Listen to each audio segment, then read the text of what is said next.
Welcome into 49ers Access. We have ourselves the first breaking news of free agency for the San Francisco 49ers. Tomorrow begins the legal tampering period of NFL free agency, that being Monday, March 11th. I believe players cannot sign until March 13th on Wednesday. That is the official day that players can put pen to paper. But just now, 30 minutes ago, maybe 1 hour ago, the news came out via Jordan Schultz and then confirmed by Matt Maiocco of NBC Bay Area.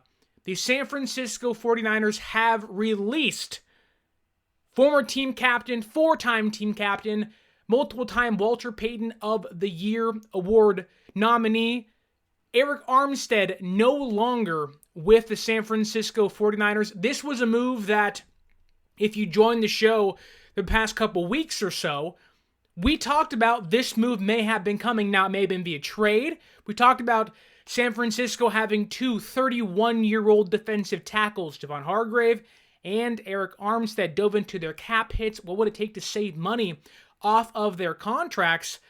This was a move that many people were shocked by, but we discussed this a couple of weeks ago. Mike Silver hinted at it. Tim Kawakami pointed to, hey, if Armstead won't take a pay cut, he might get released. This is exactly what happened tonight. Again, confirmed by NBC Sports' Matt Maiocco. The San Francisco 49ers asked defensive tackle Arik Armstead to take a pay cut. We have no idea how big that pay cut may have been, but he refused and now finds himself on the open market one night ahead of the legal tampering period for NFL free agency. We have some chats here on the YouTube. We have Jazz Knight via Twitter and X. This is a good move. He'll be designated post-June 1st cut, so they will save $18 million. Jazz Knight, thank you for joining the show. And yes, that is correct. I want to get to Robbie439's comment here. How does Arik Armstead being released affect the cap? Explain it to me like I'm a toddler. To put it in the most simplest terms, Robbie and Jazz, the San Francisco 49ers were due, or Arik Armstead was due to make $28 million this year. If they designate Arik Armstead's release as a post-June 1st cut, they can cut him now. He can test the waters of free agency now. He can be off the roster now. But if they designate it as a post-June 1st cut, they will save $18 million of the $28 he was owed, and then only have $10 million in dead cap. So they're going to save $18 million of the $28 million he is owed, essentially heading into free agency saying, hey, we can be big buyers, big spenders in a market that has a lot of edge rushers. Now you have to replace Arik Armstead now, but San Francisco now has the funds to, hey, we cut Armstead, saved ourselves nearly $20 million. You extend Brandon Ayuk, you save money on his contract as well. Then hopefully you can extend Juwan Jennings, pay him. And if you have to restructure or extend other players, San Francisco finds themselves, as they have found themselves the past couple seasons, in the big waters as a big fish, searching for a big name free agent. The Bills Bunker in the YouTube chat saying, hey, yo, what's going on the Bills Bunker? Bobo, always in the chat, says he could still come back if he can't find a better deal elsewhere, right? I will say, Bobo, the likelihood of that is very, very slim.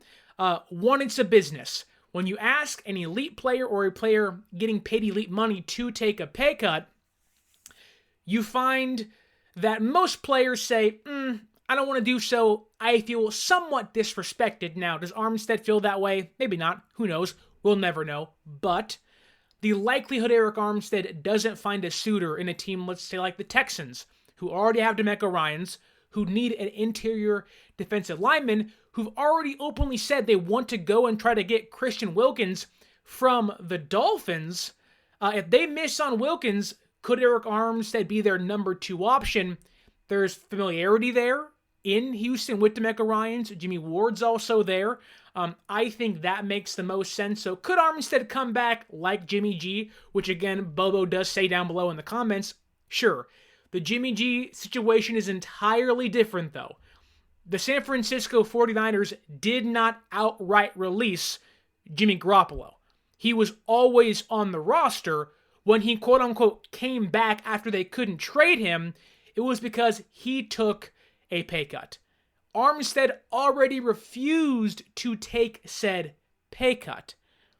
Arik Armstead is, and I think will always be, one of the most underrated San Francisco 49ers of the past 30-ish years.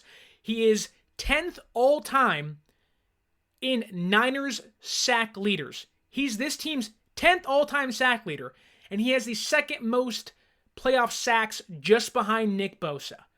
Arik Armstead has been a cog in the Niners' great defensive machine ever since 2019, and he's been here since, 2015, 2016?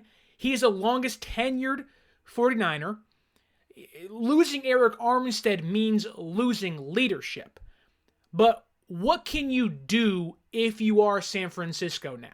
Where do you go from here? Many of you, like Ty, says, well, you just go re-sign Brandon Ayuk. It's time. You're right, Jazz. Jazz Knight says, thank you, Sterling. Thank you for joining us tonight, Jazz. Yes, go re-sign Brandon Ayuk. That is going to happen. A move like this, though, I don't think impacts Brandon Ayuk whatsoever. I think it impacts simply what San Francisco wants to do in free agency.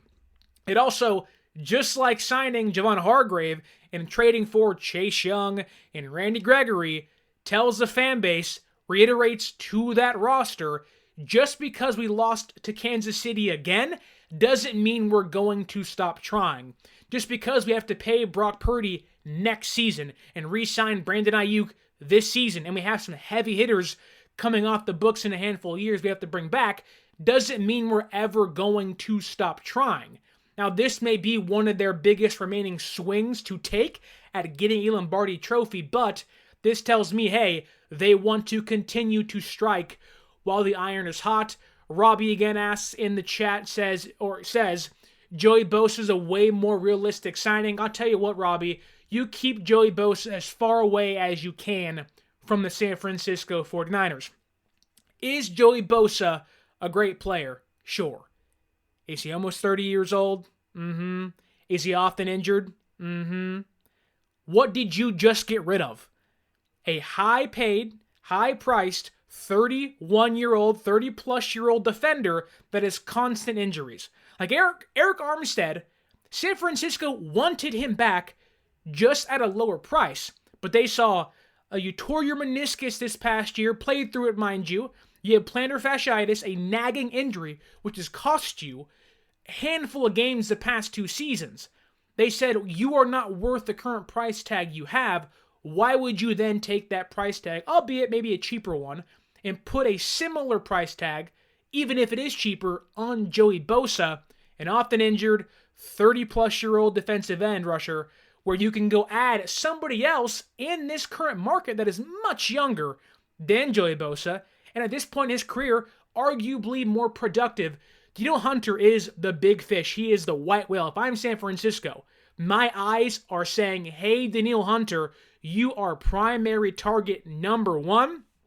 Jacob asks on X, does that $18 million completely disappear, or does it go into a future season? So, from my understanding, they will have to pay Arik Armstead $14 million over the next 2 seasons. So there is going to be a dead cap hit, but that is my understanding. To be honest with you, I am not fluent in capology. I only fall over the cap and Spotrac, but from my understanding is the $18 million is theirs to spend. It's a $10 million cap hit this year, and I believe over the course of the next 2 seasons, they have to pay him a total of $14 million against the cap. Fluffy Ninja, like I just said, says, hopefully we get Danielle. He says denial, but I know what you mean, Fluffy. Danielle Hunter. He is, again, the number 1 free agent on my board. They also say, how about Joey Bosa or Khalil Mack? I'll tell you this. San Francisco was already circling both those players as potential targets. Fluffy goes on to say, what about, or they like Khalil Mack. I'll tell you this. As much as I do not want to sign Joey Bosa, and I get it, you already got Nick here. I'll tell you this. Khalil Mack makes a lot more sense than Joey Bosa might. I think Khalil Mack has a little more left in the tank. He's also a lot healthier than Joey has been, and also has shown to be able to be successful for a longer period of time in a Brandon Staley system like he was last year, pre-Staley getting fired. And San Francisco's wanted Khalil Mack since, I believe, 2018. Like, they've wanted this guy for a long time. They were the heavy bidder for him when he was traded from the Raiders to the Bears, albeit Mack's, 6 years, 5 years older now. I would not be surprised if they are in the Khalil Mack market once and if they do not get Danielle Hunter. Bobo also says here, DJ Jones, Danielle Hunter, Joey Bosa, Khalil Mack, DeForest Buckner are all possibilities. DeForest Buckner's not coming here. I'll tell you that. But I put out a tweet earlier, right after the news broke. You give me an offseason of Danielle Hunter. You get your star edge rusher opposite Nick Bosa, who has had double-digit sacks for the past 5 seasons. You give me DJ Jones, a run-stuffing defensive tackle next to a pass-rushing defensive tackle like Javon Hargrave. You got some business booming there if you are San Francisco. You remake your entire defensive line and you improve it. You get healthier, you get younger, and you get more productive if you bring in just those 2 players on the defensive line. And that does not take out the possibility of adding or bringing back Clelin Ferrell, or adding other players you want to retain. Kevin Gibbons is still out there. This opens up so many doors and windows to add, to build upon an already good defense back to their old system of success under Nick Sorensen. It also gives them a chance to add maybe a cornerback. Like, imagine adding DJ Jones, Danielle Hunter, and I know it isn't a sexy name. What about Levi Wallace? If you want to get nuts and go crazy and take a risk, what about Tre'Davious White opposite Mooney Ward and having Lenore at nickel with White in a zone coverage scheme opposite on the outside? San Francisco can be a heavy hitter. Now, that's a maybe wishful thinking. I'll certainly admit to that. But let's be honest here. San Francisco now finds themselves again being one of the bigger or potential bigger spenders in free agency. Chadwick Steiner on Facebook asks, how much cap room does that give us? So, with the post-June 1st cut, you aren't just given $18 million, right? But by releasing Arik Armstead, this year alone, San Francisco now has added $18 million to be able to spend. So if you want to put it in kind of dummy terms, San Francisco was roughly around $200,000 under the cap. You release Arik Armstead, you now have roughly $18+ million in cap. If you wanted to just call it kind of a dummy, like here's a generic way to explain it to you. Let's go to Robbie again. He says, at least we have an excuse to, at least we don't have an excuse to have an atrocious run defense now. He continues here. No disrespect to Arik Armstead. He's a great guy. He's a wonderful person, actually. Being in that media room, sitting with those guys amongst the media, he's one of the most respectful and well-spoken players I've ever been around. But like you say, Robbie, but he seemed like a weak leader. I wouldn't go that far. I would just say this, that Arik Armstead was a great leader in that locker room. These guys voted for him 4 consecutive seasons to be their Walter Payton nominee. Arik Armstead is the epitome of a leader you want. Now, you could think what you want of him as a player. That's fine. People always like Armstead to me is one of the most underappreciated Niners in the past 20 seasons. The production wasn't always there. The Bosa trade made fans hate him. Why'd you pick, the Buckner trade, not the Bosa trade. People hated him when they traded DeForest Buckner away. I do find it ironic, though, that San Francisco trades Buckner away to the Colts in 2019 or after 2019. They pick Armstead over him. Then 5 years later, after they realized they shouldn't have made that move in trading away Buckner because Kinlaw failed, they wouldn't sign Javon Hargrave, who essentially is their DeForest Buckner 2.0. Then the next year, they do release Arik Armstead. So there's some irony in that story. But going to continue down here, Jazz Knight says they'd rather have Brian Burns than Joey Bosa. That would certainly give you the fire punch you need. I will say this. If you are going to acquire Brian Burns, which, great player, if it happens, let's freaking go, you will not only have to trade a likely third-round pick, you'll also have to pay him. Now, what is a third-round pick? Whatever. We have 11 draft picks this year. That being said, I think San Francisco's in the mood to just spend money, not draft picks. Like, if I'm San Francisco, knowing you're not going to have Dre Greenlaw, or at least a 100% Dre Greenlaw, knowing that Talanoa Hufanga may be healthy this year, but it's torn ACL, those things take time. He may not be exactly who he once was a year after a torn ACL. You want to add a veteran safety. You want to add probably a veteran linebacker to that room. You also want to add a handful of defensive line play, and you have to re-sign some of your own guys. So I get you want to get Brian Burns, but you have 11 draft picks for a reason. You need to add much needed depth in a handful of places. What is a third round pick for Brian Burns? Nothing but a third round pick. Well, that was Jair Brown last year. That was Fred Warner in 2018. I know they've had Ty Davis-Price and Trey Sermon, but a third round pick is nothing to scoff at when you also have to pay Brian Burns elite level money. I'm more prone to say, give me Hunter, give me Jones, give me a Tre'Davious White, Levi Wallace, maybe a Quandre Diggs, and go that route, spending a lot of money on a handful of players instead of a ton of money on one, and also losing that draft pick. But Jazz, and like Bobo says here, Brian Burns is now a possibility for San Francisco, whereas before 8 o'clock our time on the Pacific West Coast, it was not in the realm of possibility. Jazz again says, per Akash Anavarathan, that a post June 1st cut saves us $18.1 million as a 10.3 dead money cap hit. Like I said, he was owed $28 million. They still got to pay him 10 on the dead cap this year.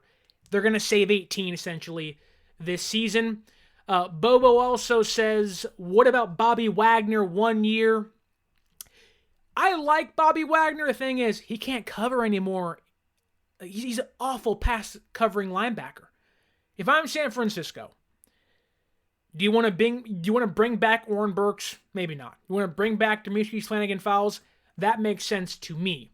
But if I'm San Francisco, I'm looking at this lineup, this roster I have, saying this is a win-now team, but I do need to improve in a multitude of positions. Yes, Bobby Wagner would be an improvement over Oren Burks, over a DFF, over a D Winters or Jalen Graham, whoever else you want to plug in there. I just think you have to be at least an average pass-defending linebacker, and that is just not Bobby Wagner anymore. I hope it's Jesus. It might be Jesus. Either way, let's start praising the Lord tonight, right? San Francisco's not going to bring back DeForest Buckner. I know fans love Buckner. I love Buckner. He was the most consistent defensive player on our team the moment he got drafted. And the moment he was traded, we all said, what are we doing? And I think in retrospect, it still stinks to lose him. San Francisco's in a much better place, I think, than they ever would have been. And DeForest Buckner's not coming back. You have Hargrave. You want to get cheaper at defensive tackle. If you want to bring back a former Niner, once he's cut from Denver in DJ Jones, come on down, bring you back. You would instantly improve your run defense with a cheaper than Arik Armstead, younger than Arik Armstead, and a more available version of Arik Armstead in DJ Jones. That man is a cannonball ready to be released from the cannon. You bring back DJ Jones, you are going to instantly improve your defensive line run defense, which ranked 26th last year. I know Arik Armstead's healthy. He's a great run defender. The question is, Is he ever going to be healthy for 18, 20 plus games? The answer is no. You can't afford to pay a player $28 million to not play for you for 6 to 8 games.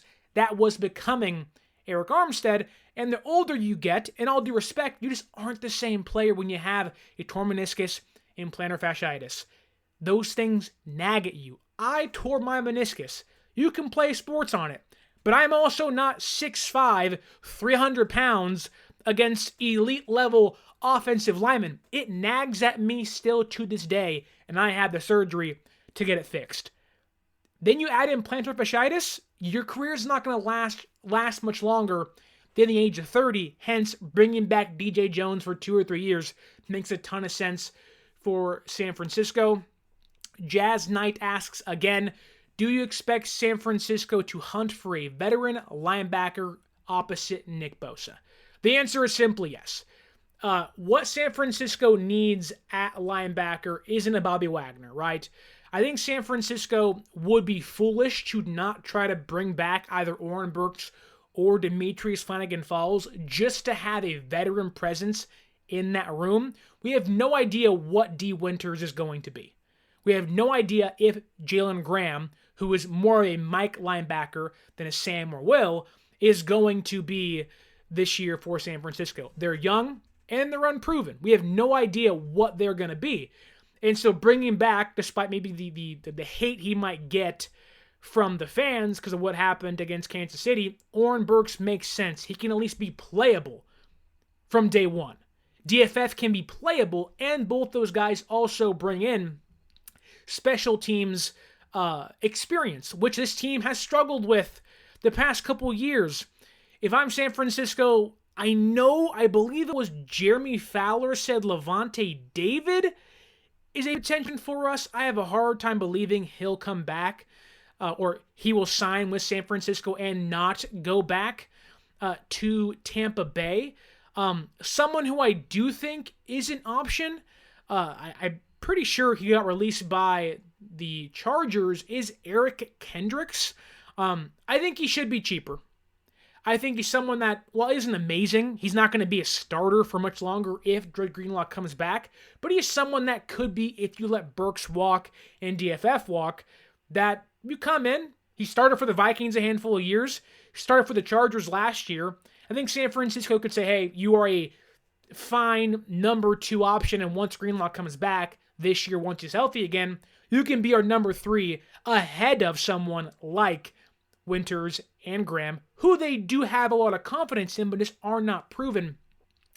Other people, if you want to pay a high price, you go Devin White, you go Jerome Baker. I don't see any of those guys coming here. Maybe you go after Jordan Hicks, who was with the Vikings this past year. He's also in Arizona a handful of years ago. I believe he's a linebacker who Jimmy G threw 2 picks to against at Levi Stadium in 2019 when they played the Cardinals, the Jeff Wilson game-winning touchdown game. That Jordan Hicks, I add him to the team. Veteran player, $5 million. That's nothing when you have now $18 million to play with. Let's go back to the chat for a second. Jesus says, let's go get Joey Bosa and Khalil Mack. You're not getting both of them. You might get one, and I'm leaning Khalil Mack if those are the 2 options on the table. I know people like the Bosa bros and bring Joey here. It'll be great. I have a hard time believing that, one, Nick Bosa is going to want Brandon Staley near him at all. And now you're going to go at Joey Bosa, who I get Nick likes. They're brothers, right? I just don't see how that fits with what you're going to do. You brought in Staley, who Joey Bosa doesn't like. So stay away, Staley, from Joey and Nick. Fine. Okay, you have Chris Kosaric there, great. But you're going to pay him how much? $8 million? $10 million? For how long? 2, 3 years? I don't want to pay Joey Bosa double-digit money because he's always hurt. He's always hurt. And I like Joey. He's a good player. Ask a Charger fan what they think of Joey Bosa. Oh, he's good. ... when he's healthy. I don't want a when they're healthy kind of player. That was Jimmy G. That was Arik Armstead. That's been a handful of other players with the Niners. That was D Ford. Why would you want to fall into that same trap with Joey Bosa. Now, he may stay healthy for a long time, for all I know. Things change. But if you're San Francisco, why would you want to take that risk if he wants big money? Khalil says here, Danielle Hunter, I don't want to give up pick 31. Much rather have Hunter and keep our draft capital. That is my same train of thought. I dove into earlier this offseason, 1-2 weeks ago, what my bold prediction was going to be. It's on tape. You can go find it on YouTube, on Apple Podcasts, on Spotify, wherever you're watching or listening right now. You can go find it. My bold prediction was this team was going to sign an elite edge rusher and draft the right tackle in the first round. That is coming to fruition right now. I even said Javon Hargrave and Arik Armstead could be cut or trade candidates. Now, I ain't Nostradamus, but the writing was on the wall for a while here. It's an aging player in Arik Armstead, making a lot of money, and it just makes sense to cut ties. They offered him, hey, well, we want to keep you. You're a valuable piece of our defensive line in that locker room. You've been a leader for Nick Bosa, for Javon Hargrave, for DJ Jones, for other young players in that room. They can confide in Arik Armstead. He stands up for his teammates. Arik Armstead, what San Francisco is losing in Arik Armstead is not simply on the field play. It's in the locker room, coaching up guys. He's 31. He's played 5+ years. He was drafted almost 10 years in the NFL. When that walks out your building, that's a tough loss. San Francisco now, more than ever, has to replace that with a handful of players. Bobo says here, excited for all the moves. My only question is, will Kyle Shanahan choke again? Had one hell of a squad this year, 12 Pro Bowlers.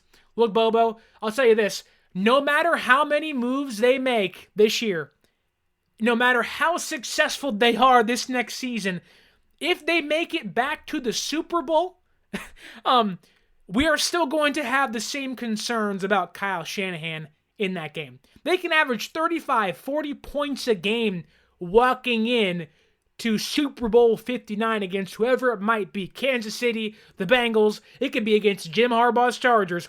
And we're going to sit back and say, we have the better team, the better defense, the better offense. But is Kyle Shanahan going to choke this thing again? Steven Baltiera went to college with him. What's going on, Steven? Kenny Clark for Lenore. No.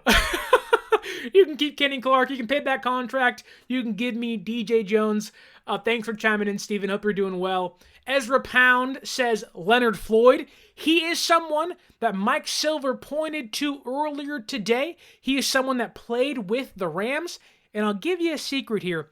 Tomorrow morning, I want you to tune right back into this channel. Or on the audio platforms, we're going to dive into my NFL free agency preview.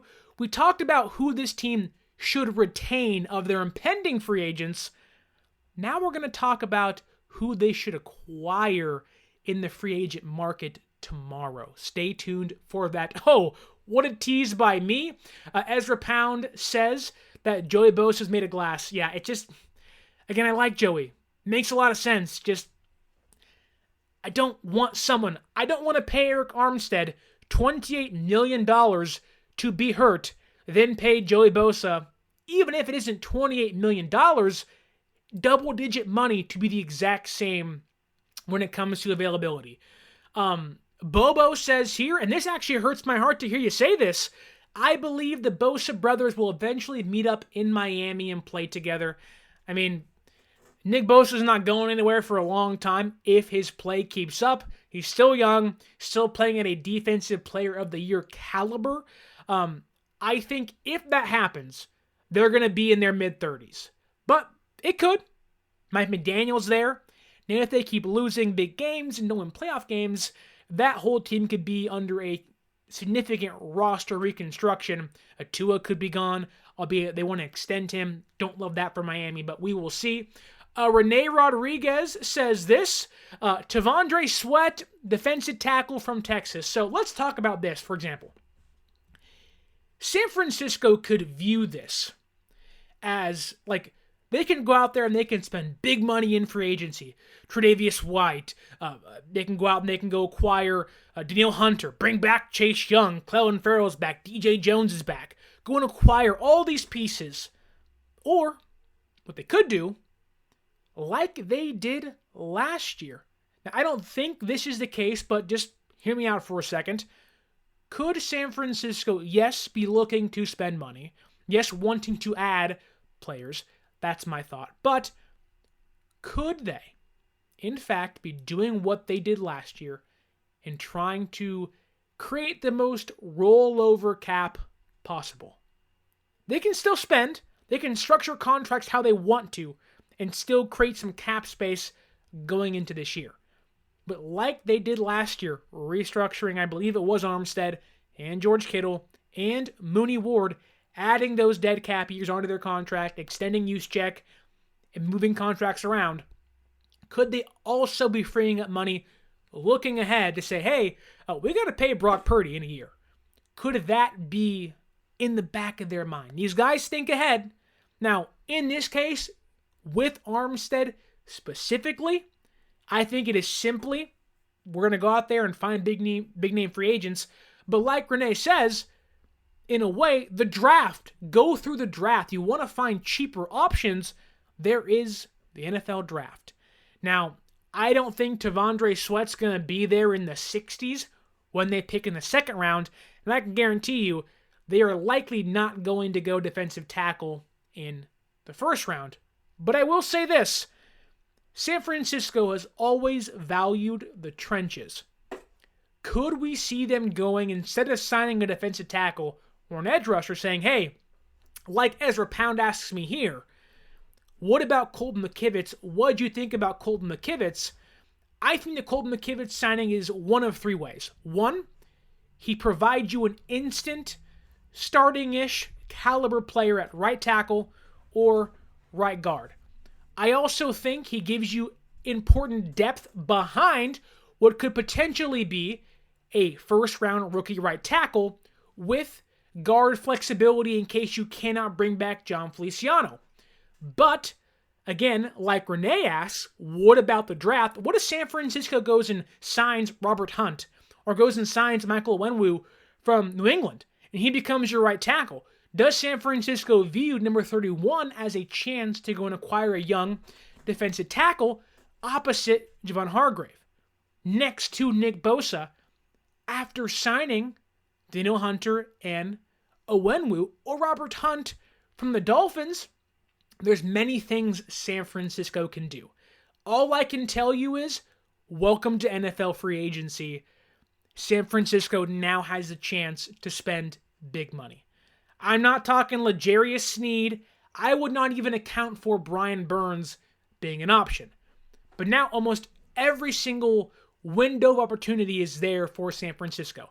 There's so many different lanes. You can go guard. You can go right tackle. You can go defensive end. You can pay big money in the secondary and say, Ambry Thomas, you're not playing big games anymore. You're not playing important snaps for us.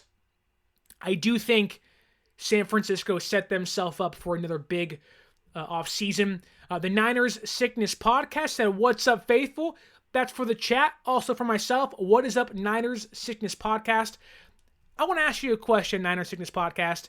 Does the name go back to Down with the Sickness by Disturbed? A little for you? Because that would be pretty awesome. Anyways, back to Jazz Knight. I hate to say this, but as a Super Bowl loser, I think the Niners have a 14% chance of making it back to the Super Bowl. Well, I'll tell you this, Jazz, and you've been so active in the comments. Thank you so much for watching. Hope you subscribe as well, if you already aren't. But that is the exact reason as to why San Francisco made this move today. You say they have a 14% chance at making it back to the Super Bowl. They say, yeah, the odds of getting back are extremely slim, but we can increase those odds by cutting Arik Armstead, even though it might hurt to lose. Our 10th on our leaderboard, 10th all-time sack leader, our number 2 sack leader in the playoffs, one of the most underrated players of the past 25, 30 years to don the red and gold. Even though that hurts, if we can apply that money and we can improve 3 other positions, make ourselves deeper, make ourselves stronger, that 14% jumps to 25. That 14% becomes, hey, you now are the Super Bowl favorites depending on what you do with the money you just got by cutting Arik Armstead. And we have a whole offseason to go. They can try, and they can fail. There is no guarantee they sign a handful of big-name guys. Last year, it was Isaiah Oliver and Javon Hargrave. Those were kind of the big names, and John Feliciano. It wasn't much. Now, Hargrave's a big one, albeit I thought he wasn't as impressive as he was in Philadelphia. That's why you change schemes. Like, if I was to make the perfect offseason for San Francisco, it's you find your right tackle in the first round. You also sign Danielle Hunter. You go and acquire a Josh Uche, right, from New England. He's a free agent. You beef up. You bring back Clelin Ferrell. You go sign a Levi Wallace, a Keyshawn Nixon from the Packers. You provide yourself not only positional depth, but you get players that could be starters elsewhere. Like, if San Francisco brought in Danielle Hunter, DJ Jones, Josh Uche, which, again, that's a lot of moves to make, but money is always fluid here, and you go and get your right tackle, you bring back Feliciano, you can't tell me we're not sitting here come OTAs and minicamp and training camp like, wow, this team once again, which already had a stacked roster, not only added star players, but also brought back Ayuk and Juwan Jennings. He still has Brock Purdy on a rookie deal for 1 more year. He still has Christian McCaffrey. Nick Bosa's still here. We're going to sit back and say, man, like, this team has the best roster in the entire league once again. This move is to extend the window San Francisco has. This move here is to make sure we aren't sitting here in a year saying we have to pay Brock Purdy, we have to cut all these players to survive. No, this is, hey, we have to pay Brock Purdy, but guess what? We're also going to improve the team to continue to widen that window. That window keeps wanting to close itself. You cannot keep going back to the Super Bowl and continue to lose and that window stay ajar for very long. Once is tough enough. You go twice, I mean, you are pressing your luck to the 9th degree, the 10th degree. But what San Francisco keeps doing is, when fate wants to keep closing that window, they keep just pushing it wide open again. San Francisco tonight, albeit moves still have to be made, free agency legal tampering starts tomorrow. We have no idea what's coming for San Francisco, but there is a chance that that window continues to be reopened over and over and over again in the next 2-3 years. Like, you're going to have, hopefully, Trent Williams back for 2 more years. Brock Purdy's like, this team is all intact for at least 1 more run, and I can nearly guarantee you 2 more. It's a long trek back, but who is one player on this team that before Armstead got cut, you said, I'm worried they may not last a full season? Who was one player that got hurt this season? You said, man, they're aging, they're older. If we lose them, that side of the ball falters. To me, number 1 goes Trent Williams. You lose Trent with that ankle. He's 36, 35 years old. He's an older guy. He's banged up. If you lose Trent, your offense goes out the freaking window. Debo's certainly in that conversation the way he plays. I can almost guarantee Arik Armstead's also in that conversation of an older player that's been previously injured, that has been hurt the past couple seasons, and what San Francisco saw is the exact same thing we're talking about. There was no reliability in Armstead being healthy for 18-plus games. For as great as he was, for as awesome as he was when healthy, we saw this year alone When he got hurt, post-Philadelphia, we did not have the same run defense. And when he came back, he wasn't as impactful as he was, but we saw a distinct drop-off when he was off the field. What San Francisco looked at and said, hey, how can we prevent ever having our solid, good run defending defensive tackle never off the field? Now, you can't predict injuries, but you can hopefully protect yourself from them by getting younger, getting a player who doesn't have an injury history, and an injury like Armstead that nags and nags. I don't have plantar fasciitis, but when you have a lower body injury as a 300-pound defensive tackle, like a center in the NBA, once your knees and your ankles go, it's a hard way to survive. The way you have to train is harder. That comes with aging alone to get your body back in shape. Then you add in more injuries and more injuries. I mean, my goodness, it's super hard. Niners GOAT 16 says, this move has to be a post-June 1st cut. You're right.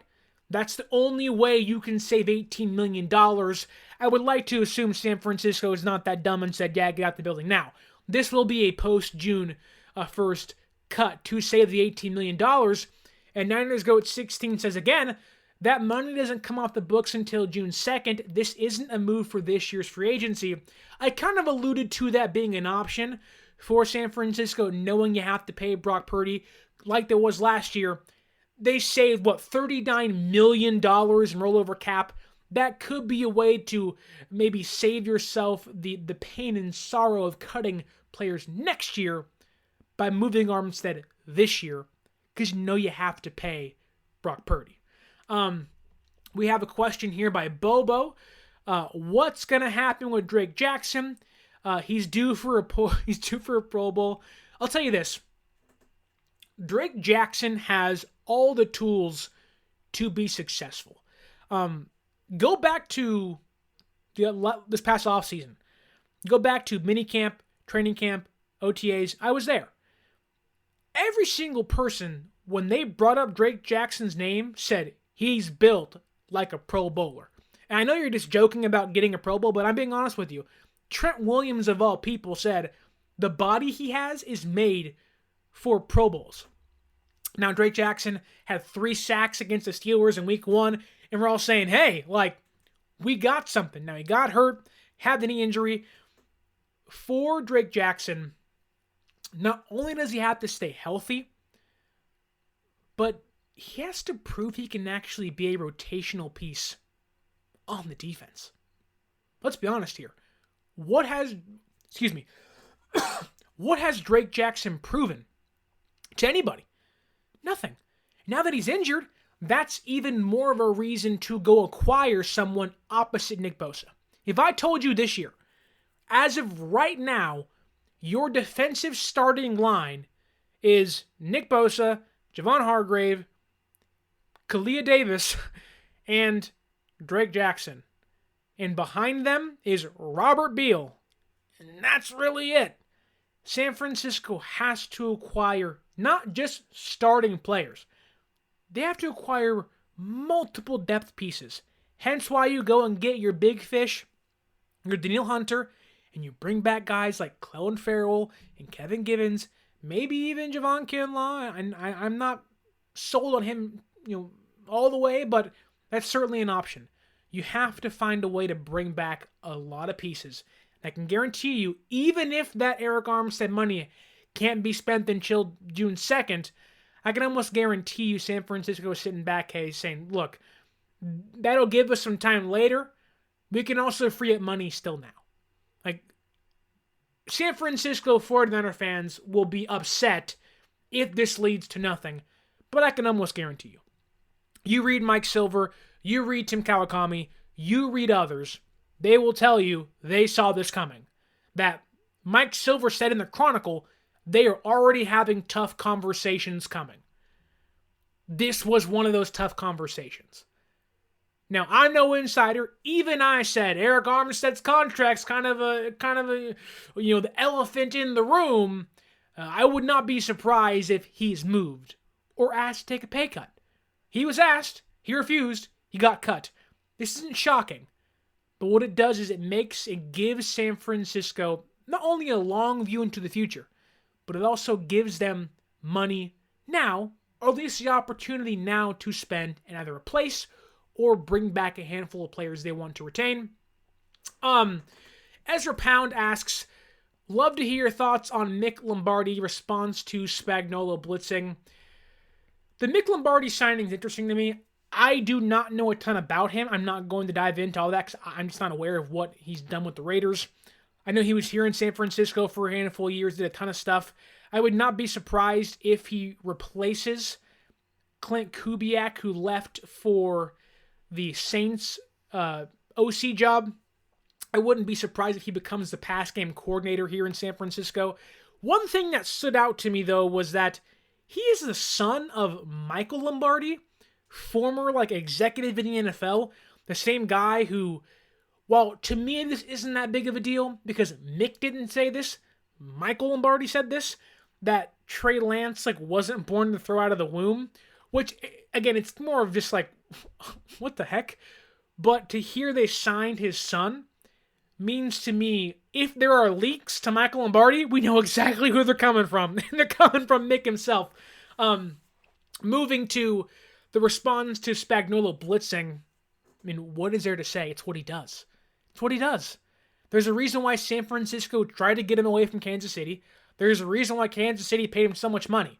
He is, right now, the best defensive coordinator in the league. We have 4 Super Bowls. One with the Giants, 3 with Kansas City. I don't know how he isn't the head coach again, but I digress. What Spagnuolo is able to do in disguising his blitzes, he's also super opportunistic with how he uses his secondary. We saw it this year in the Super Bowl when blitzing guys. You're what the heck, man? To see them backpedal, then go. I'm forgetting the guy's name, but it may have been Sky Moore. I think that's an offensive player. I'm just forgetting his name, unfortunately. But to see him backpedal, then boom, is gone. The quarterback's not expecting it. I would love to have Spags in San Francisco with Lenore and Mooney Ward, who he used to coach. But just having him with young defensive backs who are explosive still, have good knees, can react well. What he's able to do in teaching those guys, he is of another planet. Niner Sickness Podcast says, yes, their podcast name is from the Disturbed song, Down with the Sickness. That's awesome. That is freaking awesome. I do want to go back, and I hope you are still watching.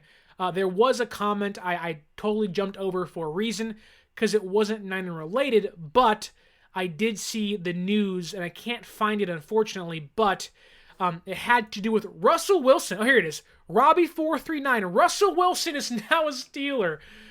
Wow. Russell Wilson agrees to a deal with the Pittsburgh Steelers for a 1-year deal. Apparently it's team-friendly per Adam Schefter. I know it's not Niner related, but man, what a fall from grace for Russell Wilson. This guy was dicing up San Francisco left and right his almost entire career, crushing our feelings, just killing us. And now what is he doing? He's cooking and burning down kitchens in Denver, and Sean Payton hates him, and he had an office there, and it's over with. Now he's in Pittsburgh.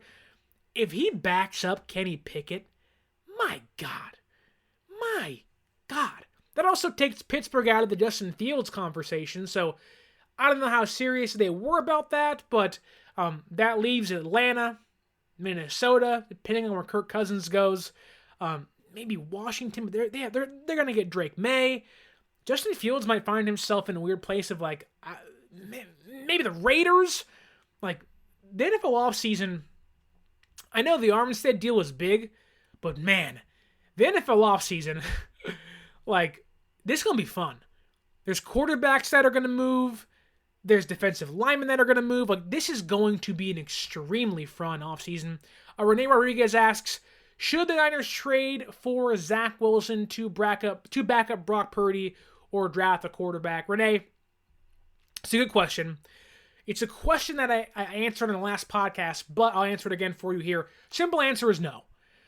There are pros to Zach Wilson, or at least there are connections in San Francisco to Zach Wilson.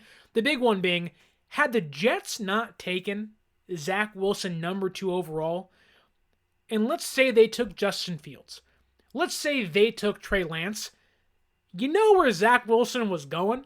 He was going to San Francisco. So there has been that admiration for Zach Wilson pre-NFL career at BYU. That being said, I believe the stat is Zach Wilson has a total of 25. If it ain't 25, it's 28. But I think he has 25 total NFL passing touchdowns. He has like 33 turnovers and like 20 interceptions. I don't know the exact stat, but he has more turnovers than touchdowns in his career. I am not touching Zach Wilson. If there's one thing you cannot do that'll get you instantly benched by any coach, but by Kyle Shanahan, as a running back, it was if you fumble, you're not playing. But if you throw picks as a quarterback, you are the third stringer and you might get cut. So I am not trading any draft capital for Zach Wilson. Mac Jones went to the Jaguars today for a 6th-round pick. Let them be suckers. Let them deal with that disaster. Zach Wilson, San Francisco would have gone from porn star Jimmy to Zach Wilson who's out there banging moms in New York. None of that. What you want, and Bobo, I get your point here, Sam Darnold will be the backup. I disagree. And this goes to Renee's point. San Francisco is going to have Brock Purdy as quarterback number 1. In my opinion, they're going to bring back Brandon Allen as quarterback number 2, and they're going to draft a rookie quarterback late in the draft. Now, I went through the free agent quarterbacks today on my own time, and there were names like Tyrod Taylor, and there was others like Joe Flacco. And I go, those guys fit where there are young quarterbacks involved, where they might get hurt. Those guys can step in instantly. Now, Brock Purdy's a young quarterback, mind you, but Brandon Allen's like 32 years old, 31 years old, backed up Joe Burrow, already been in the system. He's going to be super cheap. Sam Darnold might find himself being the quarterback of the Denver Broncos if they draft a quarterback this year. Like, Sam Darnold, I think, played himself into a position to at least be in that conversation again. I don't think Sam's a world beater by any means, but if you are San Francisco, and it came down to paying Sam Darnold $6-7 million or Brandon Allen $3 or $2 million and drafting a rookie who will make like $700K or signing a Nate Sudfeld again, you'd opt for Brandon Allen and whoever the third quarterback might be, a rookie or a low-paid veteran option like a Nate Sudfeld or a Carson Wentz. I'd love to have Carson Wentz in San Francisco. Or if Sam Darnold leaves, you give me Brock Purdy, Brandon Allen, and Carson Wentz. I know that name value isn't there, but he was with the Rams last year. He knows this system, having been in it kind of with McVay for a year. If you told me week 7 against insert team name, Carson Wentz has to play, I would say, well, that's not Brock Purdy, but that ain't, that ain't Nick Mullins. That ain't CJ Beathard. I would much rather have Brandon Allen, Carson Wentz, insert rookie over overpaying to retain Sam Darnold. Now, if there's no options for Sam Darnold on the open market, let's say the Saints don't have a job, the backup Derek Carr, they bring back Jameis, who knows? Say that the Broncos go and get somebody else. Let's say the Vikings bring back Kirk and the Falcons draft somebody. If Sam wants to come back for like $5 million, I'm fine with that. Cool. All right, Sammy D. All right, Red Rifle Jr., bring it on, buddy. Saddle up again. Let's ride. I'm cool with that, but I'm not okay with this paying him $7 or $8 million. My goodness, no. Bobo says here, I hear people saying that Kyle's going to bring in Kirk Cousins for a year. That's absurd if they do. Let me ask you this, Bobo. I don't know where you've heard this from. I'm just going to assume it's Mike Florio because that's a Florio thing to do. But if Kyle Shanahan brings in Kirk Cousins, this did not happen, but let's just say They freed up $18 million of Arik Armstead's contract to pay Kirk Cousins. There will be, and I will be in that line of the fire Kyle Shanahan. Like, what are you doing?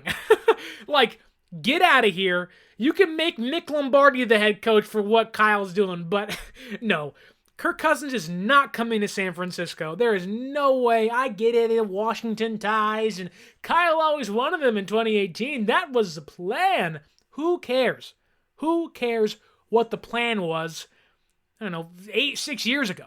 The plan in 2021 was to go up there and we're going to trade up to 3, and if we don't like anybody, we're going to draft Mac Jones. They said, no, we're going to pick Trey Lance. That didn't work out. They were also going to trade Jimmy G and couldn't. What'd they do? They brought him back for a year. And it worked out until he got hurt again. San Francisco, mainly Kyle Shanahan, has changed his mind a ton in his career. How many times do you see Kyle be, oh, I love insert receiver, I love Ronnie Bell, I love Brandon Ayuk, I love Dante Pettis. And there are a variety of examples you can use here, but Dante Pettis was pretty good his rookie season. He had some issues. I'm not going to go that far with it. But then the next year, he's in the doghouse and can't play anymore. And I'm not saying Kyle is right or wrong. I'm just saying Kyle will bench Matt Breida against the Falcons because he fumbles and then never give him a carry again, and then cut him the next season like he did with Matt Breida.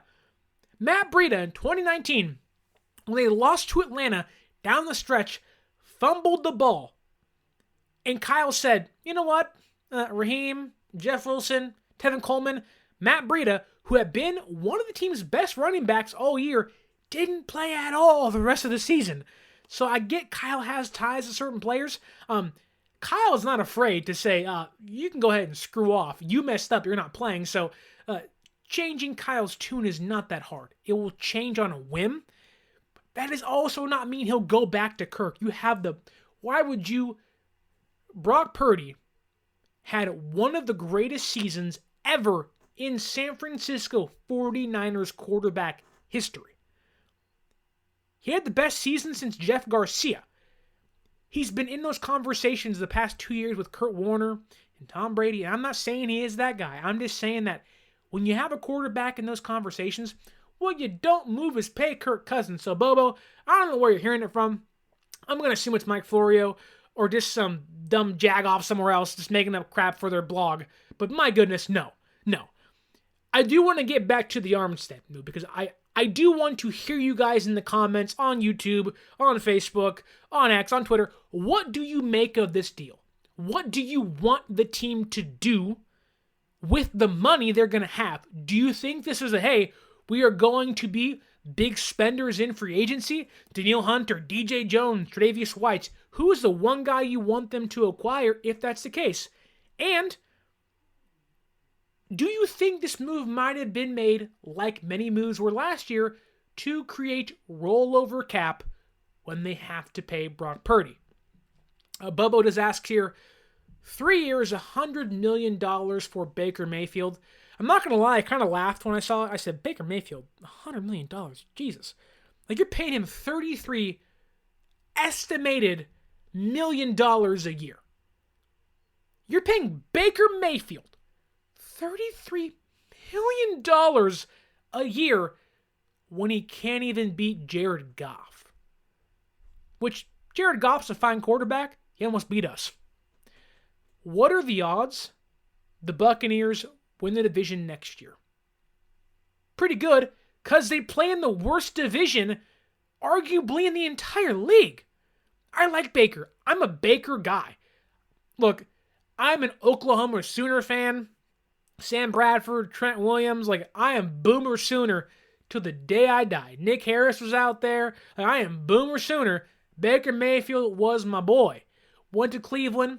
I was excited. I had a roommate in college that openly cheered and cried when they drafted Baker Mayfield. When they got their first win, I saw him jump for joy and spill his Cinnamon Toast Crunch all over the ground. That's how much Cleveland Browns fans love Baker Mayfield. That being said, you're going to pay Baker Mayfield $33 million to win the worst division in football and then get bounced in the first or second. You beat Philadelphia. Who cares? Their season was over week 12. They were done. He lost like 6 games in a row to end the year. He lost to the Cardinals. Like, I like Baker. As a person, he's great. Love him. He's a fun personality. He's a guy you can get behind. He's blue collar, right? Texas Tech guy, then transferred to Oklahoma. He went to Cleveland, went to Carolina. Like, he's done things the right way. I think fans, or at least the teammates, can get behind him. But if I told you one quarterback you don't pay $33 million, let me ask you this. This is equivalent, like when San Francisco paid Jimmy G, what was it, $27 million a year. Everyone said, wow, oh my God. For how much money that was towards the end of that contract, Jimmy G went to a freaking Super Bowl. He went to an NFC title game. And we complained the whole time. Many fans complained Baker Mayfield been to the playoffs, twice, and lost Jared Goff this year in Detroit. And it's no disrespect to Baker at all. Lions are a good upcoming team. They could have smacked us out of the park and ended our season easily. Just like Green Bay almost did. But my God. You're paying him to win the worst division in football. The reason they paid Baker Mayfield was to save face. You had Brady, he left, you had no backup option. Now you have a guy that can at least keep you competitive for the next 3 seasons. But that's fine. It's a bad division. You can win it 3 years in a row. I'll tell you this, though. There's also a good chance if Raheem Morris gets that thing back on track in Atlanta, they can figure out their crap in Carolina. If Bryce Young is the guy they think he might be, Baker Mayfield can also finish 3rd in that division in 2 years' time. Which, I like Baker. That division stinks. It's a good division to make Baker Mayfield look good. I like Baker, but still. Let's go back. Actually, Bobo again says, I want San Francisco. I want them, being San Francisco, to make the best offensive line in football. I'll tell you this, Bobo. That's not going to happen, but they bring back John Feliciano. They draft a right tackle. Trent's in place. Brendel's in place. You got Banks. Yeah, McKivitz now, once he goes to the bench piece, if they bring back Feliciano and do what I'm telling them to do, I'm a pretty smart guy. At least I think so. Once you bring back Feliciano, draft your right tackle, McKivitz becomes your swing tackle again. That's a good swing tackle option to have. He did it before, I believe, in 2021 when Trent got hurt week 18, when they won that game in LA and they came back. That was McKivitz. He was in the trenches with those guys. You make him your swing tackle. You got Burford still there. You got Zakel. You just re-sign Ben Barch. You can go draft other interior linemen. They may not have the best offensive line. And I'll be honest with you, they don't even need the best offensive line. All they need is the right guard to block Chris Jones and they win that game. I get it. You want to have this Philadelphia Eagles juggernaut offensive line. Maybe the plan is you can cut Armstead. They're going to go pay for somebody, whether it's a Wenwu or Robert Hunt. You can go find somebody out there. Sure, fine. You can improve their offensive line. Great. You ain't even got to be the number 1. Just don't be 25th in pass blocking all year. Give me 14. Give me 15. Give me something better than freaking 25 or 26. That's all I'm asking. For as bad as the Niners' run defense was, which ranked 26, that's how bad the pass blocking was. 25-26. We didn't gotta be 1. We didn't even gotta be 10. Give me average. That's how bad they were last year with McKivitz and Burford and Feliciano, and Brendel had a bad year last year too. But you give me average. Right now I'm like, we won the Super Bowl, baby. That's all I'm asking for is average. I'll take number 1. Who wouldn't? But just give me average. Just give me average. Jazz Knight here says, Niners spent a lot of draft capital on the defensive line. The Chiefs spent it on young, good, cheap secondary pieces outside of the offensive line. They need to get more corners, whether draft, free agency, or both. Okay, Jazz, let's run through this year. It's a good point. It's a good question. San Francisco right now has, I believe, 4. Let me count. They have Mooney Ward. They have Lenore. Ambry Thomas. They have 5. Womack and Darrell Luter Jr. as their cornerback room. Mooney Ward, shutdown guy. I think he's top 10 corner in the entire league. Cool. Lenoir, he's made himself known. Probably a top 30 corner, top 25 maybe. There's certainly debate there for that. He's a good cornerback, whether he's a nickel or on the outside. I think I want him at nickel. That being said, you got two guys in place. Then you got a bunch of, we have no idea. Ambry Thomas can be good at times. He's just too inconsistent. That Packers game, he let that big deep ball go, and I sat back and I said, uh-oh, that boy's going to be playing off coverage the entire game because he's scared to get beat. What did he do? That exact same thing. And Green Bay started marching and marching. And Anders Carlson missed that field goal, and it was like, hey, Thomas, like, get off the field, buddy. They have tried to bring in veteran players. Isaiah Oliver, that didn't work. They even tried to bring back Jason Verrett. That didn't work for a variety of reasons. Plus, like he always does, he got hurt again. Then you have Womack, who San Francisco likes on the outside more than at nickel. Then you have Darrell Luter Jr., who didn't get an entire offseason program last year because he got hurt. What is more likely? And I'll ask you this, Jazz Knight, or whoever wants to comment down below. What's more likely? They pay for a top-line player like Tre'Davious White, they draft a cornerback in the first 3 rounds, or they add a veteran player like a Keyshawn Nixon or a Levi Wallace and call it a day. What's more likely there? I would assume it's the last option. That they'll draft a guy. I have no doubt. They seemingly like Andrew Phillips. I think he's from Kentucky. I could be wrong, though. He's a nickelback, and there are plenty of nickelbacks in this draft. We'll dive into that once the draft comes up near in April. But they like him a lot.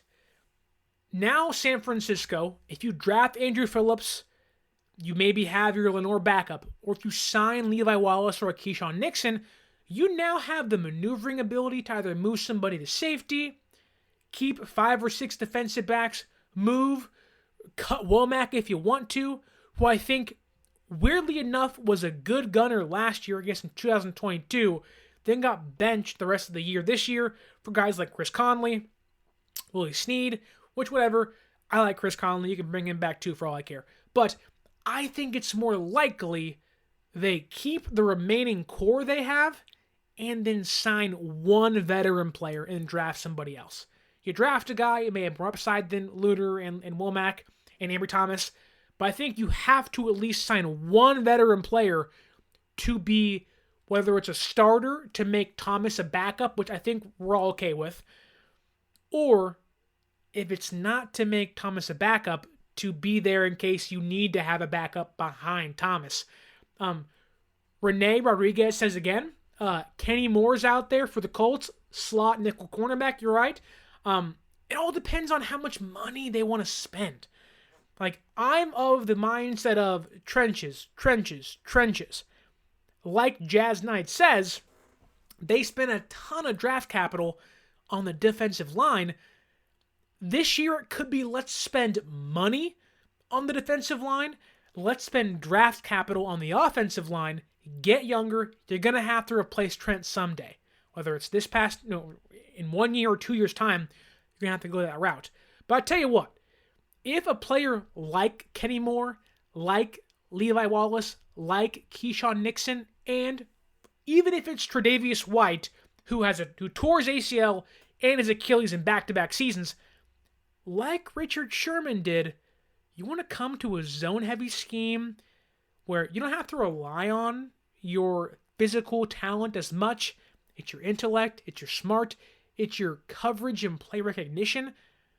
I think Tre'Davious White is really intriguing if he's healthy for San Francisco. Like, if they went to next year with Tre'Davious White and Mooney Ward and Lenoir, your outsides are White and Ward, your inside is Lenoir, and your depth is Ambry Thomas and Womack and Luter, and insert rookie somewhere in there, whether it's a 3rd-round guy or a 2nd-round guy. If White stays healthy, I mean, Oh my goodness. That's what you call one of the best cornerback rooms in the league. And you already have, without White, two of the better duos of nickel and outside cornerbacks with Ward and Lenore. I get what you're saying. They had Snead. And again, I can't think of his name, but it's Snead and somebody else in Kansas City. I don't know why I can't think of his name.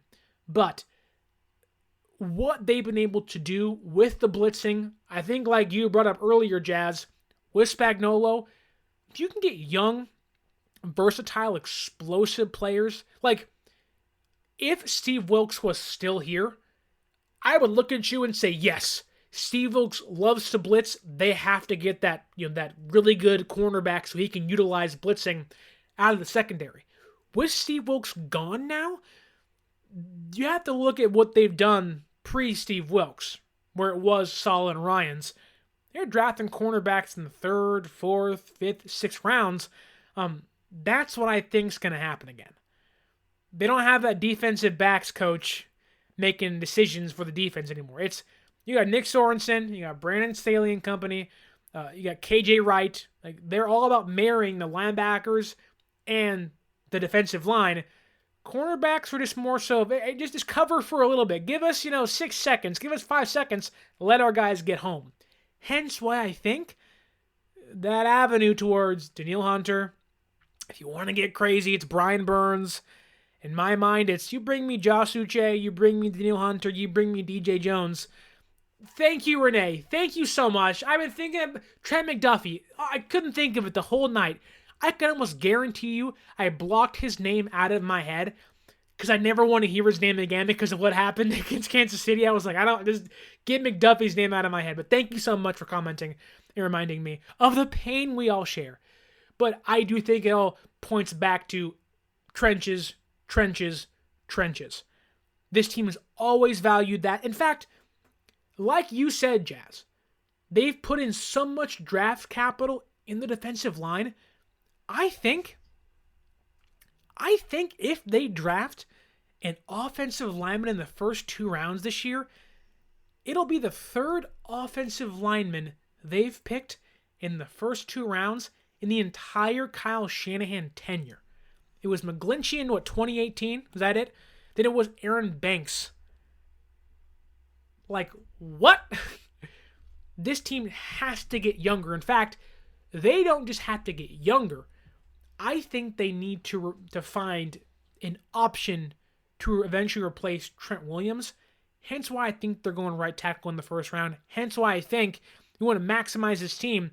You want to make your secondary better by not actually spending there. You go pay for an elite edge rusher in Hunter, in Brian Burns. You bring in a plethora of players that can, whether it's, a couple years ago it was a Menahue, it was Ebukam, it was Arden Key. Like, you bring in 3-4 of those guys and give you this massive rotational depth where you're like, oh my goodness, you can get beat by anybody. That's going to improve Ward and Lenore and Thomas and Jair Brown and whoever else is back there with Hufanga if he's healthy again. Bobo says here, the Seahawks are going to sign Arik Armstead, right? I will say this, that I have no idea what Arik Armstead's thinking right now. He's from Sacramento. He's a Bay guy. He went to college in Oregon, the Pacific Northwest, so Seattle's not too far from there. But he's from the Bay. He got to play for relatively his hometown team, right? He lives in Sacramento. What's going through his mind right now? As an athlete, as a competitor, is it, this stinks? Is it, I still get $10 million this year for free? That'll be in my mind. Or is it, I want revenge? If I'm Arik Armstead, I'm 30, 31 years old. I want to win. I want to get paid, but I value winning more. I hate to say this. Well, yes, I wouldn't be surprised if Arik Armstead goes to the Texans, comfortability there, goes to the Jets, comfortability there with Saleh and whatnot. I can also see Arik Armstead going to the Dolphins, right?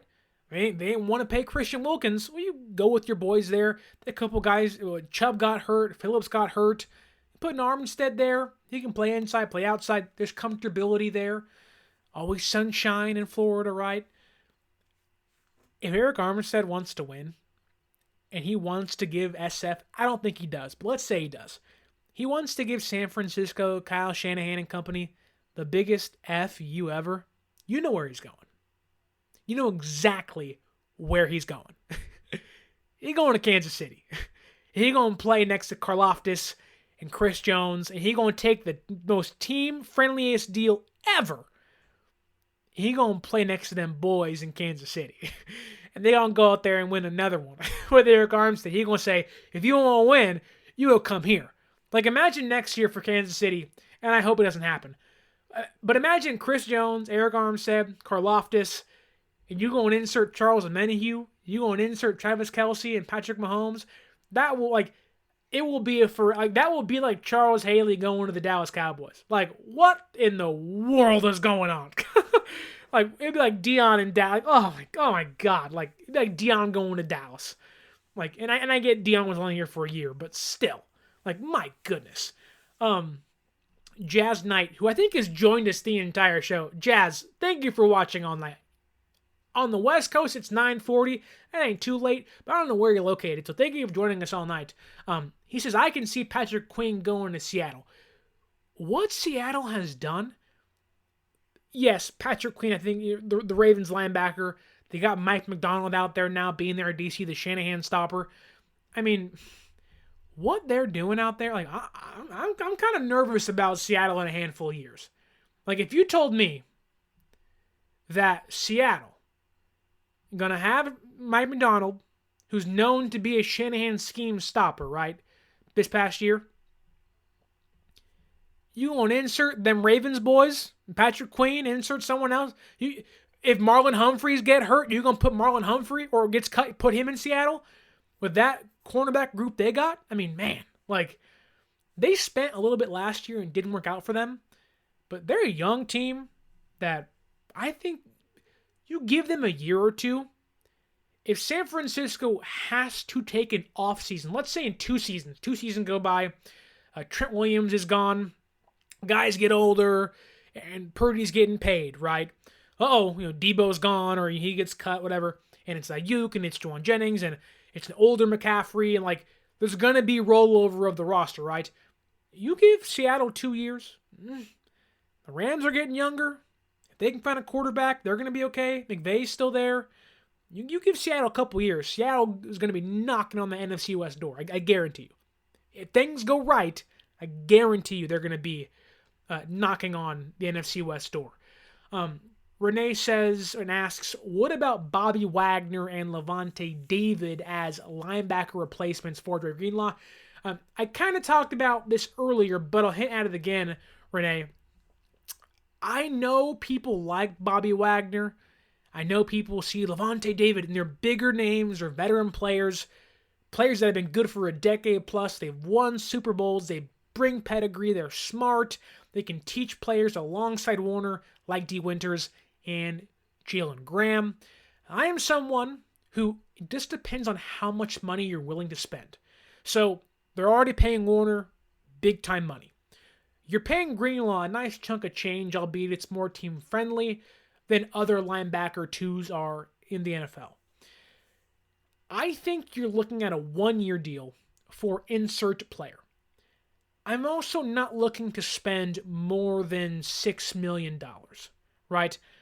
You know that you have 2 guys in Winters, mainly Winters, but you also have Graham. You also have the draft if you want to spend capital on somebody, right? But I think for Greenlaw, while he may never be the same, you're banking on him returning this year, him being at least a rotational player, and hopefully, if everything goes to plan, being your starting linebacker next to Fred Warner again. But I think you're wanting that 1-year veteran-style deal, kind of like how backup quarterbacks go, right? Brandon Allen, Sam Darnold, Andy Daltons, your Jameis Winstons, your Drew Stanton for 20 years with the Browns, right? Your Josh McCowns, kind of those, like, okay, we'll give you 1 year, $6 million, $5 million. come back up our young linebacker, come be a spot starter, come be a veteran insert for a year. I don't think Bobby Wagner, while yes, knows the system, while yes, was a player when Nick Sorensen coached in Seattle, and it would be great to see him across from our next to Fred Warner. How great would that be? I just think Bobby Wagner's too past his prime. Great run defender. Not the greatest in pass coverage. Levante David, I believe he was a player that got hurt against the Lions in the playoffs this past year. And he was lighting dudes up. That being said, I have a hard time believing Levante David leaves Tampa Bay. Now you're paying Baker $33 million a year. Who knows how much money they have. But if I'm San Francisco, I'm looking at guys like Eric Kendricks, who was paid, $6.5 million last year. Looking at guys like Jordan Hicks, who was at Minnesota last year, who's making $5 million. I think Azeez Al-Shire is going to price himself out of the market. You can keep going further down that list. Maybe a player like Kenneth Murray, who was with the Chargers under Staley. Staley drafted him. Maybe San Francisco likes him. Maybe there's comfortability there with Staley. You can go down the list even further and further and further. See if I can find some other players down here that make sense. Quan Alexander, who's often hurt. He'd be a really, really cheap option for them, who was already in San Francisco for a little bit. Nicholas Morrow, who was in Philadelphia this past year, wasn't very good, but there are plenty of veteran options that if San Francisco does not want to spend big money, Demetrius Flanagan Falls makes sense to bring back, Oren Burks makes sense. I would not be surprised if they said, you give me DFF back, you give me Oren Burks back, and I'll go pay for a young player like Kenneth Murray. And all those guys total equal $5-6 million. I would not be surprised if that's the route they go. That makes the most sense for me. But again, stay tuned. Tomorrow morning, right back here, the legal tampering period in the NFL free agency starts tomorrow. Right back here on this very show, YouTube, X, wherever else you're watching, the audio platform, Spotify, iTunes, Apple Podcast. We are going to preview, I will predict what I think is going to happen in free agency. Who would I target? Who I think this team should target. If you want to know who I think this team should re-sign, go check out, I think it was last Wednesday's episode of the podcast. It's an audio-only version, yet it's still on YouTube. I dove through every single player that is a current free agent of the San Francisco 49ers and said, should they bring him back? Should they not bring him back? If you want to see that, it's on a previous episode. But if you want to see what I think is going to happen this next week or so during free agency, tune in tomorrow. Jazz Knight has a question here. Jazz, once again, you're carrying the show. He says, I am interested in seeing D. Winters play will linebacker. Don't want to bring back Oren Burks. If you look at his long runs, or look at the long runs versus the Lions, they had the edges in base defense all 22. It was on the side Burks was lined up at. So that's the thing, is that Burks does not give you this stout run. He's not really good at anything. He's just kind of average. And sometimes he's below average, like against the Lions. But take what you just said. San Francisco against the Lions, against the Packers, what's the one thing they couldn't do for a large part of those games? Set the edge. When they set the edge, the people behind them didn't make the plays. Logan Ryan didn't make a play on the Aaron Jones massive run that almost put that game out of reach for Green Bay. If you are San Francisco, you don't have to find a person good at everything. If you can find someone, maybe it is a Bobby Wagner in this case, who he's not a great pass coverage linebacker, but you put him as the Will, okay, you put him as the Mike, you put him at the Sam and the Will, not at the Mike, which where Warner plays, you're going to realize that you are going to see an improvement over Oren Burks, over DFF. But I get you want to see D. Winters play. let's be honest here. If they're playing 3 linebackers again, and let's say the linebacking core, just for whatever, is Warner, Bobby Wagner, Winters, Demetrius Flanagan-Falls, and Jalen Graham, then insert rookie, there's a pretty good chance you're going to see D. Winters out there. I am someone who has championed D. Winters, but I've also said, despite having of his group, of his linebacker class last year, the best tape on a 1 game against Michigan sample size, he is wildly inconsistent. What he does, or what he did against Michigan 2 years ago now, was incredible. That was not seen the rest of the year at TCU. It's a hard time for me to buy in giving a young player reps, despite them needing it with this team, if they're going to be inconsistent to a point of you may get 4 just not good games. In fact, like Oren Burks, Winters could cost you a few games. But the more he plays, the better he might get. He might give you 1 excellent game, and that could be in a big game. I also think it helps in a really twisted way that, so Burks wasn't good against Kansas City, Greenlaw got hurt, Winters played against Kansas City in the Super Bowl, because he had to, mind you, but there's valuable reps in that. Like, I do think, let's say the linebacker room stays exactly the same. So they bring back Burks and DFF, and they have Graham, and they have Winters. I kind of feel like even with the vets on the team, they're going to give Winters first-team reps, at least in preseason, and I wouldn't be surprised in practice. Like Winters, as of today, may be their second best linebacker when it comes to potential on the roster. He may not play as good as Burks might be, who is average the majority of the time, but I think at that point it might pay to just play Winters over someone like Burks, even if Burks is on the roster again, or even if DFF is there. But again, Jordan Hicks makes a lot of sense. He's played in a similar system, played in the NFC West before. Like, he knows what it takes to be a starting linebacker in the NFL. And once Greenlaw comes back, he slides right out of the starting position. Like, San Francisco can find a vet linebacker in free agency. Again, I do want to go back to, though, and I'm going to end things soon, but if you have any more questions, what do you want San Francisco to do with the money freed up? Freed up with Arik Armstead, for as much money as he saves, for as happy as we might be to be able to add a handful of pieces, let's not forget, in big games, even when injured, Arik Armstead was a dog. Like, over Buckner, sometimes even over Nick Bosa, over Hargrave.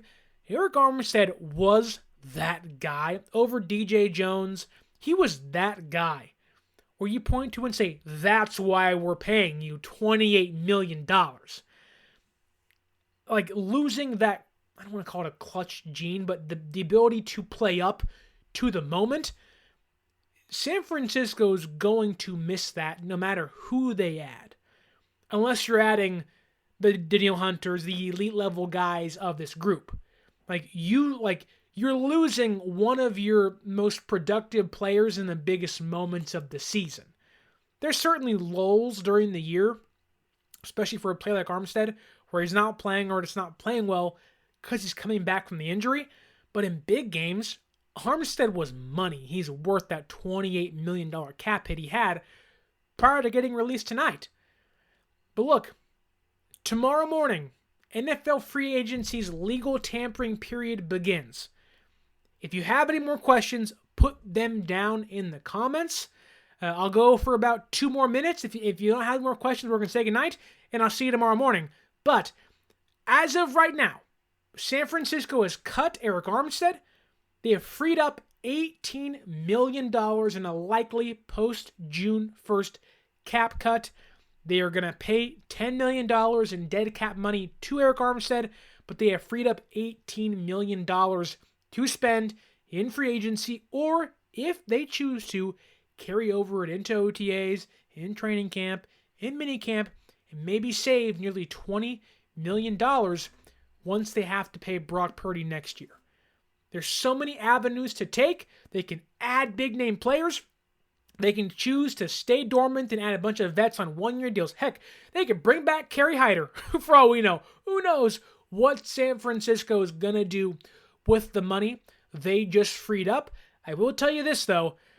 From what you read from the Mike Silvers, the Tim Kawakamis, if you've watched this show in the past, if you haven't, I would like, I would share. If you could, I would also subscribe. That I said weeks ago, draft right tackle, be in the market for an elite level edge rusher, and Hargrave or Armstead made the most sense to either trade or cut. And that seems like, we'll certainly find out in a couple days, but it seems like that is what's coming to fruition. The first step was moving off of Arik Armstead. 350 Soup, nice to see you on Twitter, and nice to see you on X. He says, I'm assuming you mean they in San Francisco, they got the report from the surgeon that the knee is done. I'm also going to allude and assume you mean his knee is kaput. It's done. He had the torn meniscus. It's not a good look for San Francisco. Now, for Arik Armstead. Just because Arik Armstead got cut today, that medical report could be bad if what Soup is alluding to here. I have no idea. If there's a report somewhere, I'm sure it'll come out in the next few days as to why San Francisco said goodbye. Outside of just money. But what if Arik Armstead doesn't get signed? What if he has to take a 1-year cheap vet option?